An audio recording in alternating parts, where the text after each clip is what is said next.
নমস্কার সকলকে আমার চ্যানেলে নতুন আর একটি ভিডিওতে স্বাগত জানাই। আজ বানাবো টমেটো চাটনি। তো আপনারা যদি আমার চ্যানেলটিকে সাবস্ক্রাইব না করে থাকেন অবশ্যই সাবস্ক্রাইব করবেন, আর ভিডিওটি যদি ভালো লাগে অবশ্যই লাইক করবেন।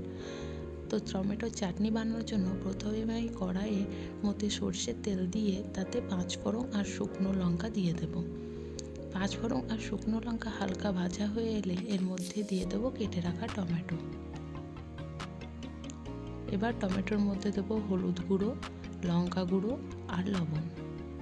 টমেটোটা হালকা আমি ভেজে নেব যাতে করে টমেটোটা একটু নরম হয়ে যায়। এখানে টমেটো নরম হয়ে গিয়েছে। এবার এর মধ্যে আমি দিয়ে দেবো চিনি।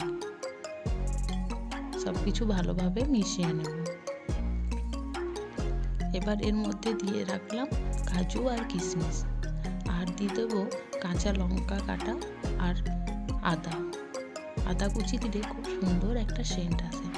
এখানে আমার চাটনিটি তৈরি হয়ে গেছে। আপনারা এই রেসিপিটা অবশ্যই বাড়িতে ট্রাই করে দেখবেন।